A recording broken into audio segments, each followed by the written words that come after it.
पुराणों में भगवान शिव की महिमा अपरंपार बताई गई है। भगवान शिव त्रिदेवों में एक देव हैं। इन्हें देवों के देव महादेव भी कहते हैं। इन्हें भोलेनाथ, शंकर, महेश, रुद्र, नीलकंठ, गंगाधर आदि नामों से भी जाना जाता है। भगवान शिव सौम्य आकृति एवं रौद्र रूप दोनों के लिए विख्यात है। शिव को बिल्वपत्र, पुष्प, चंदन का स्नान प्रिय है। इनकी पूजा के लिए दूध, दही, घी, शक्कर, शहद इन 5 अमृत जिसे पंचामृत कहा जाता है से की जाती है। पुराणों में महामृत्युंजय मंत्र शिव आराधना का महामंत्र है। शंकर का निवास स्थान कैलाश पर्वत को माना गया है। शिव को भोलेनाथ भी कहा जाता है। उनको प्रसन्न करना मुश्किल नहीं है, बस उनकी पूजा दिल से करनी चाहिए। साथ ही इस शिव कथा का पाठ भी करना चाहिए। शिव कथा को सुने आखिर तक। एक समय किसी नगर में एक साहूकार रहता था।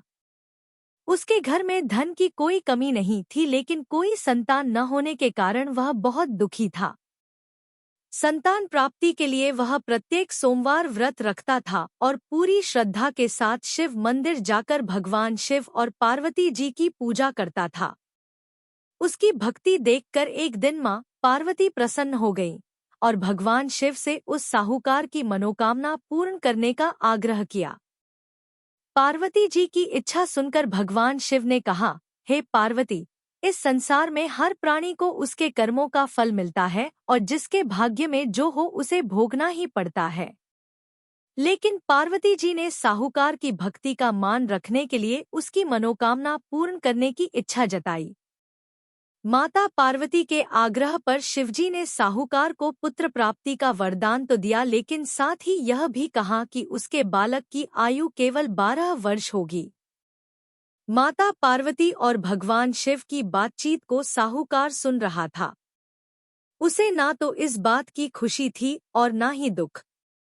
वह पहले की भांति शिवजी की पूजा करता रहा। साहूकार के घर हुआ पुत्र। कुछ समय के बाद साहूकार के घर एक पुत्र का जन्म हुआ। जब वह बालक 11 वर्ष का हुआ तो उसे पढ़ने के लिए काशी भेज दिया गया। साहूकार ने पुत्र के मामा को बुलाकर उसे बहुत सारा धन दिया और कहा कि तुम इस बालक को काशी विद्या प्राप्ति के लिए ले जाओ और मार्ग में यज्ञ कराना। जहां भी यज्ञ कराओ वहां ब्राह्मणों को भोजन कराते और दक्षिणा देते हुए जाना।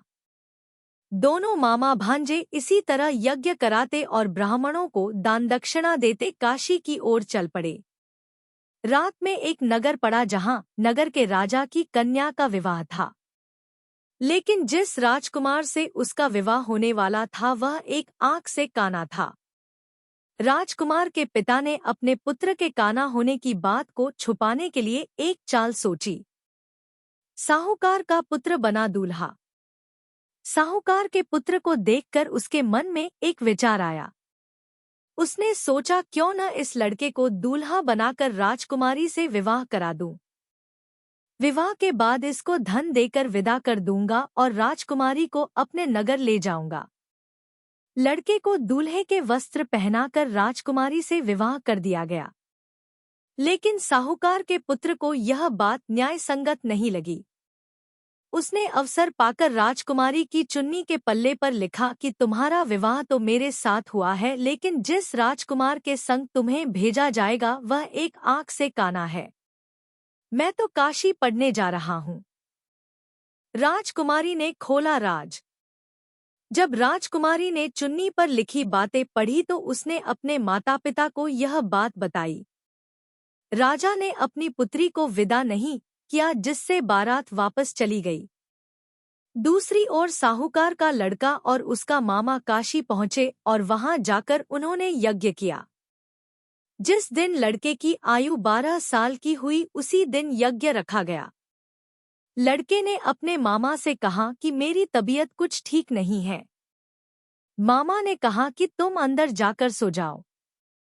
शिवजी के वरदानुसार कुछ ही देर में उस बालक के प्राण निकल गए।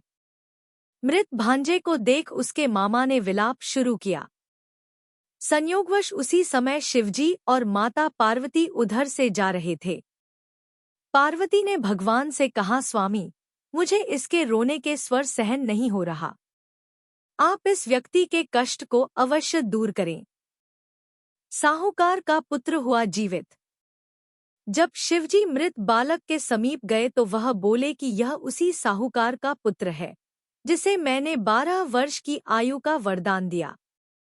अब इसकी आयु पूरी हो चुकी है। लेकिन मातृभाव से विभोर माता पार्वती ने कहा कि हे महादेव, आप इस बालक को और आयु देने की कृपा करें, अन्यथा इसके वियोग में इसके माता पिता भी तड़पत्र कर मर जाएंगे। माता पार्वती के आग्रह पर भगवान शिव ने उस लड़के को जीवित होने का वरदान दिया। शिवजी की कृपा से वह लड़का जीवित हो गया। शिक्षा समाप्त करके लड़का मामा के साथ अपने नगर की ओर चल दिया। दोनों चलते हुए उसी नगर में पहुंचे जहां उसका विवाह हुआ था। उस नगर में भी उन्होंने यज्ञ का आयोजन किया। उस लड़के के ससुर ने उसे पहचान लिया और महल में ले जाकर उसकी खातिरदारी की और अपनी पुत्री को विदा किया। शिव जी ने बताई सोमवार व्रत की महिमा।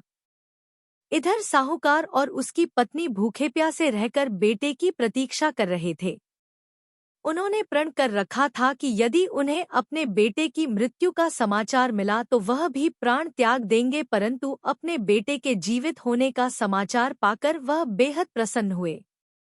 उसी रात भगवान शिव ने व्यापारी के स्वप्न में आकर कहा, हे श्रेष्ठी, मैंने तेरे सोमवार के व्रत करने और व्रत कथा सुनने से प्रसन्न होकर तेरे पुत्र को लंबी आयु प्रदान की है।